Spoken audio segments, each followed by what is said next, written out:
Welcome back, बहुत स्वागत आप सभी का। मैं हूं सौरभ आपके साथ और सारे मेहमान हमारे साथ बने हुए हैं। हमने आपको दिखाया कैसे आज रक्षा मंत्री राजनाथ सिंह ने श्रीनगर से एक बहुत बड़ी बात कह दी। उन्होंने कहा पाकिस्तान एक रोग नेशन है, पाकिस्तान एक गैर जिम्मेदार मुल्क है और ऐसे देश के हाथ में जो बात बात पर न्यूक्लियर हमले की धमकी देता हो उसके न्यूक्लियर हथियार सुरक्षित नहीं रह सकते। और दुनिया अब इस बात को स्वीकार करे कि पाकिस्तान एक टेररिस्ट स्टेट के लगभग पहुंच चुकी है, आतंकवादियों का प्रोत्साहन करती है, उनको दूसरे देशों में भेजती है और अब IAEA वहां के सारे न्यूक्लियर हथियार अपनी निगरानी में ले। ये बहुत बड़ा स्टेटमेंट है भारत के रक्षा मंत्री की तरफ से। पाकिस्तान में इस बात की चर्चाएं पहले से चल रही हैं। अब आपने देखा पिछले कुछ दिनों से बहुत इस बात को लेकर के अफवाहें थी कि क्या भारत ने पाकिस्तान के जहां पर न्यूक्लियर हथियार रखे हुए हैं वहां पर भी मिसाइल से अटैक किया। बहुत सारी अलग अलग किस्म की बातें कि अमेरिका ने कोई जहाज भेजा न्यूक्लियर लीक डिटेक्ट करने के लिए और पाकिस्तान में वाकया न्यूक्लियर लीक हो गई है। अब ये सारी बातें स्पष्ट में बिल्कुल गलत थी। इसका भी क्लैरिफिकेशन आ चुका है, सीधे व्हाइट हाउस से भी आ चुका है कि ऐसा कुछ नहीं है, ना हमने जहाज भेजा ऐसा कोई डिटेक्शन के लिए। IAEA का भी जवाब आ गया है। दुनिया में IAEA न्यूक्लियर रिलेटेड चीजों की सबसे बड़ी बॉडी है और अंतर्राष्ट्रीय बॉडी है। उसने भी कहा कि पाकिस्तान में कोई न्यूक्लियर लीक नहीं हुई है। लेकिन फिर भी पाकिस्तान को ये डर क्यों है? पाकिस्तान के न्यूक्लियर एक्सपर्ट ने अब पाकिस्तान के हुक्मरानों को आईना दिखा दिया, यहां तक कह दिया कि भारत कभी भी पाकिस्तान के परमाणु हथियारों का खात्मा कर सकता है।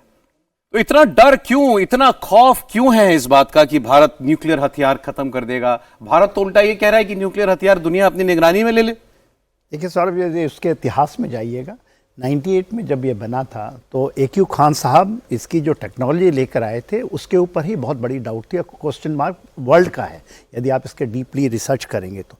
उन्होंने देखिए सबसे पहले खुशवाहा एक न्यूक्लियर प्लांट है जो कि किराना हिल्स सभी खुशाब, शायद खुशाब, वो 75 किलोमीटर दूर है। वहाँ पर 4 हेवी वाटर के ये लगे हुए हैं जहाँ पर इनरिचमेंट होती है प्लूटोनियम की। तो ये कहा जाता है कि ये प्लूटोनियम जो है ये already it is not the actual weapon grade. और आपको भी पता होगा हिथ्रो में एक बैग में पकड़ा गया था प्लूटोनियम। जब ये यूक्रेन की लड़ाई शुरू हुई थी, जब इन्होंने मीडियम रेंज के गोले वहाँ भेजे थे तो ये पकड़ा गया था कि ये शायद वहाँ एक्सपोर्ट कर रहे हैं। तो उस समय भी ये बात चली थी। और एक बात और चली थी, जब अमेरिका अफगानिस्तान से निकल रहा था तो ऐसी खबरें आ रही थी कि इनके जितने भी न्यूक्लियर जगह हैं, क्योंकि वो हाथ पड़ सकते थे वहाँ पर, तो वो उन्होंने कहा था कि शायद ऐसा अमेरिका के पास एक है प्लान कि इनके सारे जगहों को वो पकड़ ले। तो ये बार बार आती है। और अभी जो हमारे राजनाथ सिंह ने कहा है कि एक टेररिस्ट स्टेट है जहां स्टेट स्पॉन्सर्ड टेररिज्म है। आप ये बताइए हाफिज सईद पहुंच जाए उन चीज़ों को पकड़ ले, आज तो वो जिंदा ही है ना। तो ये एक बहुत बड़ी चुनौती पूरे विश्व के लिए है। और पूरे विश्व की चुनौती में जब भारत से मुखर के निकलते, पहले नहीं बहुत बार बातें हुई हैं कि इसके ऊपर बात हुई है कि देखिए एक आप बंदर का हाथ में अस्तूरा पकड़ा लिए, भले अपना गला ना काटे दूसरे का गला काट सकता हो। ये खतरा हमेशा बना हुआ है, हरदम है। ये मैं जाना पाकिस्तान को खुद इतना डर क्यों है कि नहीं इंडिया मेरा न्यूक्लियर वेपन सब जानते हैं तबाह कर देगा। AQ खान से देखिए, इनका बोलते हैं कि या नॉर्थ कोरिया से आया या चाइना से आया, इसमें कुछ कभी कभी बोलते हैं अमेरिका। इनके पास ये सेफ है ही नहीं। ठीक है, ये सेफ नहीं, उनके लोगों को पता है। अब मैं आपको सर हमने चर्चा की थी, एक वेस्ट के राइटर हैं और पॉलिटिकल कमेंटेटर हैं, इनका नाम है डेविड वैंस। अच्छा, हम आपको ये जितने भी वेस्टर्न एक्सपर्ट्स की बातें सुनाते हैं ये सारे के सारे लोग जो अंतर्राष्ट्रीय जगत है, जो स्ट्रेटेजिक मामलों से जुड़ा हुआ है, उसमें बहुत ही प्रोमिनेंट और ख्याति प्राप्त लोग हैं। मतलब इनकी स्टैचर पर कोई डाउट नहीं है। अब ये लिख रहे हैं, ये लंदन के पॉलिटिकल कमेंटेटर हैं डेविड वैंस, और इन्होंने कहा कि भारत ने जो किया बहुत जरूरी था क्योंकि पाकिस्तान एक असफल राज्य है, एक आतंकी राज्य है और आतंकवाद को पनाह देने वाला देश माना जाता है। अब डेविड वैंस ये एक प्रख्यात पॉलिटिकल कमेंटेटर हैं, बहुत बड़ी बातें कह रहे हैं, लंदन बेस्ड हैं ये व्यक्ति, और इन्होंने कहा कि भारत ने जो किया बहुत जरूरी था क्योंकि पाकिस्तान एक फेल्ड टेररिस्ट और टेररिस्ट इंक्यूबेटर है। पाकिस्तान जहां आतंकवादी पाले जाते हैं, आतंकवादी बनाए जाते हैं। और वो ये भी कह रहे हैं कि भारत ने जो किया, ये मुझे बहुत इंपॉर्टेंट लगा general Dutta, it was what India did was a blow for civilization. मतलब एक सेंस में कि अपनी सभ्यता के लिए ये जरूरी था, सभ्यता बचाने के लिए। वो जो आपका दुश्मन है आपकी सिविलाइजेशन को, आपकी सभ्यता के खिलाफ है, वो उसको खत्म करना चाहता है। बिल्कुल बिल्कुल। देखिए ऐसा है, आज के दिन में पूरी वेस्टर्न वर्ल्ड में जो बुद्धिजीवी हैं वो इस भारत की कार्रवाई को बड़ी डिटेल से एनालाइज कर रहे हैं।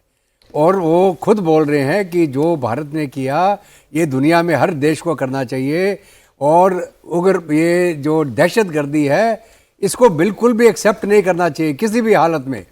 और भारत के ऊपर जो लगातार 1947 से मैं कहूँगा जो ये इनके हमले चलते चले आ रहे हैं, और जहाँ पे कि इनकी पूरी फौज अभी एक टेररिस्ट ऑर्गेनाइजेशन की तरह काम कर रही है, अगर आज भारत इनके ऊपर वार ना करता तो ये और भी हदें पार कर जाते। तो जो भारत में हमारे प्रधानमंत्री साहब ने फैसला लिया अपने पहलगाम के कांड के बाद, वो एक पैराडाइम शिफ्ट था जिसके अंदर हमने ये बताया और ये दर्शाया पूरी दुनिया को कि अगर हमारे जैसा मुल्क जो दुनिया की सबसे बड़ी डेमोक्रेसी है, अगर वो एक लीडर के तौर पे आपको राह नहीं दिखाएगा कि टेररिस्ट के साथ में कैसे निपटा जाए, तो और दुनिया वाले क्या करेंगे। और ये देखिए उसी के तहत जो हमने 9 टारगेट इनके स्ट्राइक करे in the heart of Pakistan, उसके अलावा इनकी 11 एयरफील्डों को हमने निस्तबूत किया और इन ऑपरेशनल किया।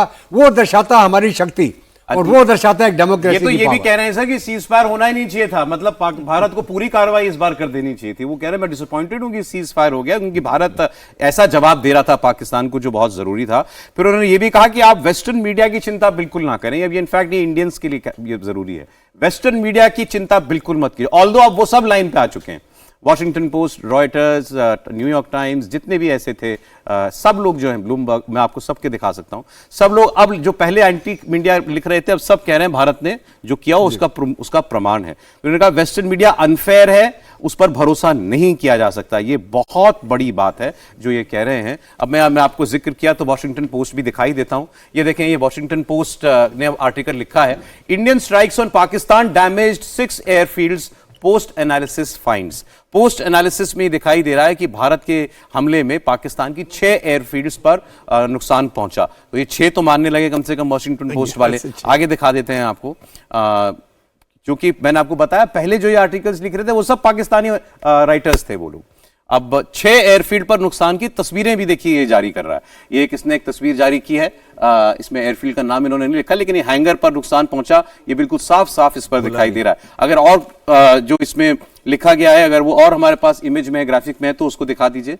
वॉशिंगटन पोस्ट में आगे क्या चीज लिखी गई है, ये लिख रहे हैं 6 एयरफील्ड्स 4 हैंगर्स, 4 हैंगर्स को नुकसान पहुंचाया है भारत ने, 2 एयरफील्ड्स पर नुकसान किया है और 2 मोबाइल कंट्रोल सेंटर्स उनको भारत ने नुकसान पहुंचाया।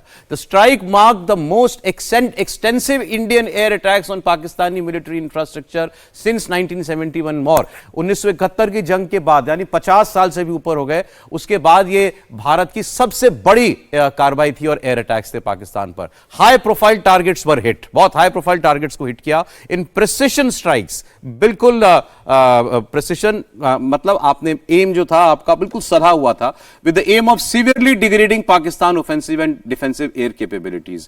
According to William Goodhind, a geospatial analyst, देखिए एक एक्सपर्ट जो geospatial analyst हैं, उनके हवाले से लिख रहे हैं कि the project ये जो प्रोजेक्ट है उनका, ये सैटेलाइट इमेजेस को ट्रैक करता है। उसमें साफ बताया जा रहा है कि after the strikes India claim to have hit 11 bases in Pakistan including the sites where the post confirm damage. It characterized its actions as measured and calibrated. Bharat ने अपने जवाब को मेजर्ड और कैलिब्रेटेड बताया। और ये जो था कि 1971 के 50 साल के बाद भारत ने इतना बड़ा एयर स्ट्राइक किया है, ये जिनका नाम इन्होंने लिखा है विलियम गुडहाइंड, ये लिख रहे हैं दरअसल इस बात को। तो वॉशिंगटन पोस्ट भी अब तस्वीरों के साथ ये बता रहा है कि भारत की कार्रवाई जो थी वो बिल्कुल सटीक कार्रवाई थी। एक बड़ी खबर इस वक्त आ रही है, त्राल में आपको मालूम है जम्मू कश्मीर में आज आतंकवादियों के साथ एनकाउंटर चल रहा था जिसमें कई आतंकवादी मारे भी गए थे। अब ड्रोन तस्वीरों में आतंकवादी नजर भी आए हैं, तो वो तस्वीर आपको हम जरा दिखा देते हैं। ड्रोन तस्वीरों में कैसे त्राल के दहशतगर्द वो नजर आने लगे। 3 आतंकवादी आज मारे गए थे, कल भी 3 आतंकवादियों का खात्मा किया गया था, वो लश्कर तैयबा से थे।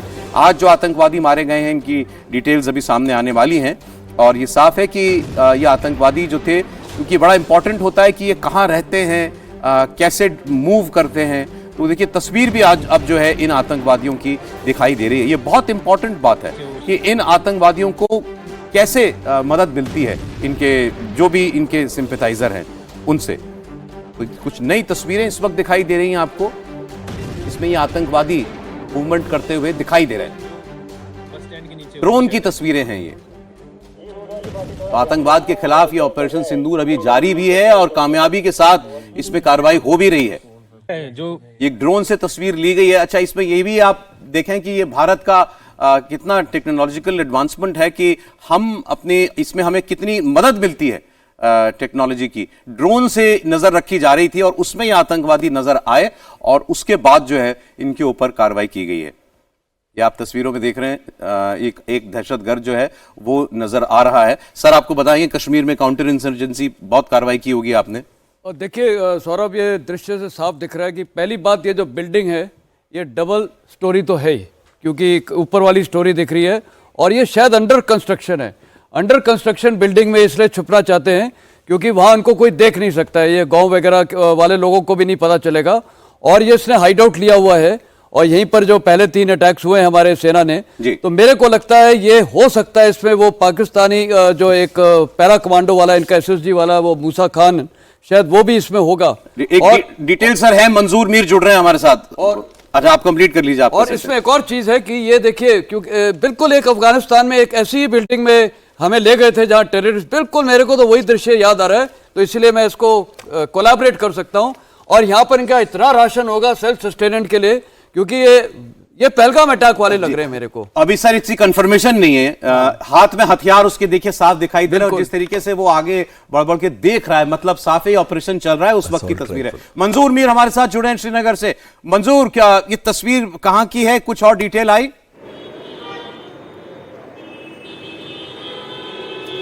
बिल्कुल सौरभ, त्राल के नादरी इलाके में जो आज सुरक्षा बलों को बड़ी कामयाबी मिली, जिसमें 3 मिलिटेंटों को मार गिराने में सुरक्षा बलों को सफलता हासिल हुई। और ये ड्रोन से ली गई वो तस्वीरें और फुटेज है जिसके आधार पर इस ऑपरेशन को लॉन्च किया गया। उनको पिन पॉइंट किया गया, मिलिटेंटों की जो लोकेशन है उसको पूरी तरह से पहले ट्रेस किया गया ताकि आसपास कोई जानी नुकसान न हो, क्योंकि जिस जगह पर मिलिटेंट्स छुपे हुए थे वो एक बहुत बड़ा रिहायशी इलाका था। इसलिए इस ऑपरेशन को काफ़ी एहतियात तरीके से अंजाम दिया गया, क्योंकि इस इलाके के आसपास जहां पर मिलिटेंटों ने अपना हाइड आउट बनाया था वहां पर बिल्कुल करीब करीब में बहुत सारे घर थे। इसलिए पहले सिविलियंस को जो है बाहर निकाला गया और ड्रोन की मदद से मिलिटेंटों की एग्जैक्ट जो लोकेशन थी उसको ट्रेस किया गया। उसके बाद ये ऑपरेशन अंजाम दिया गया और एक सफल ऑपरेशन के तौर पर तीनों मिलिटेंटों को मार गिराने में सुरक्षा बलों को सफलता हासिल हुई है। तो निस्संदेह ही पिछले 48 घंटे के भीतर 2 बड़े एनकाउंटर्स कश्मीर में देखने को मिले हैं और दोनों ऑपरेशंस में बिना किसी डैमेज के सुरक्षा बलों ने 6 मिलिटेंटों को मार गिराया है, जो कि सबसे बड़े टॉप कमांडर्स के लिस्ट में शामिल थे और सुरक्षा एजेंसियों को इनकी तलाश काफ़ी समय से थी। हालांकि पहलगाम हमले के बाद सुरक्षा बलों की तरफ से 14 मिलिटेंटों का एक लिस्ट जारी किया गया था, जिसमें से 6 मिलिटेंट जो है अब तक मार गिराए गए हैं और इसे सुरक्षा एजेंसियां एक सफल ऑपरेशन के तौर पर देख रहे हैं। आमिर, आसिफ और यावर, ये इनके नाम हैं जो आज मारे गए हैं ये आतंकवादी। मंजूर, कल जो 3 आतंकवादी मरे थे वो लश्कर से जुड़े हुए थे, लश्कर तैयबा से।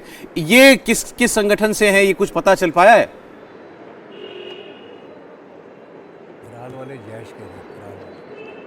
बिल्कुल सौरभ, कश्मीर में लश्कर, जैश और हिजबुल मुजाहिदीन, यही 3 मिलिटेंट संगठनें जो है अभी सक्रिय है और ये लोकल लोग जो है, जो लोकल मिलिटेंट कमांडर्स है, ये एक साथ रहते हैं। इनमें से आसिफ शेख के बारे में कहा जाता है कि वो जैश मोहम्मद का कमांडर था, जबकि लश्कर के बाकी 2 मिलिटेंट्स बताए जा रहे हैं। हालांकि अभी तक ये पूरी तरह से ऑफिशियली क्लियर नहीं हुआ है कि इनका संबंध किससे था, लेकिन सुरक्षा बलों के सामने बस सिर्फ एक टारगेट है, चाहे वो लश्कर तैयबा का हो, जैश मोहम्मद का हो या फिर अंसारुल गज़वतुल हिंद के कमांडर हो। उनका यही मिशन है कि जितने भी मिलिटेंट्स घाटी में सक्रिय है उनको चुन चुन कर मारना। और जिस तरह के आदेश पहलगाम टेरर हमले के बाद सुरक्षा बलों को फ्री हैंड मिला है, उसी की ये कार्रवाई है। और जितने भी अंडरग्राउंड वर्कर्स हैं उनके खिलाफ भी शिकंजा जो है बड़े पैमाने पर कसा गया है। बहुत सारे अंडरग्राउंड वर्कर्स को हिरासत में लिया गया है, उनसे पूछताछ भी की जा रही है और कुछ ऑपरेशन जो है उन्हीं OGWs की ऑपरेशन की जो सूचना मिलती है उसके आधार पर ऑपरेशंस लॉन्च किए जा रहे हैं। तो निस्संदेह ही ऑपरेशन में जो है काफ़ी तेज़ी देखी जा रही है, न सिर्फ साउथ कश्मीर में बल्कि नॉर्थ और सेंट्रल कश्मीर में भी मिलिटेंटों के खिलाफ बड़े पैमाने पर सर्च ऑपरेशंस चलाए जा रहे हैं।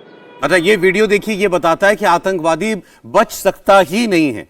कश्मीर में वैसे भी कहा जाता है कि कोई आदमी अगर बंदूक उठाता है या सीमा पार से आता है तो 3 महीने से 6 महीने तक उसकी लाइफ लाइन मानी जाती है, इससे ज्यादा नहीं। अगर वो सरेंडर कर दे तो बहुत अच्छी बात है, नहीं तो आप उसको सिक्योरिटी फोर्सेस उसको खत्म कर देती हैं और आप छुप नहीं सकते किसी भी तरह से। अब एब्सोल्युटली, देखिए उनकी जो सेल्फ लाइफ कहते हैं टेररिस्ट क्या जो आता है उसको, वो पहले तो तकरीबन 1.5 साल था, फिर घट के 1 साल हुआ, उसको करते करते आप 90 दिन की बात की, अभी 20 दिन का माना जाता है कि उसकी सेल्फ लाइफ है। ये आज का हमारा आकलन है। देखिए यदि आप पूरे लेंगे, हम जो 4 दशक की लड़ाई करते हैं तो उसमें इनकी संख्या हज़ारों में है, हज़ारों में मारे गए हैं। और आज का जो 14 नाम अभी आए हैं, और आपने तराल का बात किया या शोपियां क्या बात किया, ये साउथ कश्मीर में पड़ता है, वो कह रहे हैं नॉर्थ कश्मीर में भी चल रही है, इसके अलावा सेंट्रल कश्मीर में भी चल रही है। तो बड़े पैमाने में ये चल रहा है ऑपरेशंस। और मेरे ख्याल से इस बार जो चीज़ सबसे इम्पॉर्टेंट चीज़ है ओवरग्राउंड वर्कर्स का, और जिसमें 10 तो उनके ठिकानों को नस्ताबूद किया गया था, घरों को। उसके अलावा उनकी एक लिस्ट है 130 की, अभी शायद उनको परमिशंस नहीं मिल रहे हैं, क्योंकि ये आपके अंदर में वही उनके हाथ हैं। और जितने ओवर ग्राउंड वर्कर्स हम कहते हैं वो हिजबुल मुजाहिदीन के हैं, वो हिजबुल मुजाहिदीन, क्योंकि उनका लोकल वहाँ पर पैठ है, जी नेटवर्क है। और जो बाहर की हम बात करते हैं, चाहे वो लश्कर तोयबा या जो आज जो मारे जा रहे हैं वो JM के या लश्कर तोयबा, TRF की एक बात आपने सर, मैं इसके बाद आगे वो चर्चा हम TRF को लेकर के आपने अच्छा याद दिलाया। TRF को पाकिस्तान ने एक बार तो बचा लिया यूनाइटेड नेशंस में, लेकिन अब वो दोबारा नहीं बचा पाएगा। उससे जुड़ी एक बड़ी खबर आपको देंगे। छोटा सा ब्रेक ले रहे हैं, आप देखते रहिए इंडिया टीवी, लौटते हैं हम।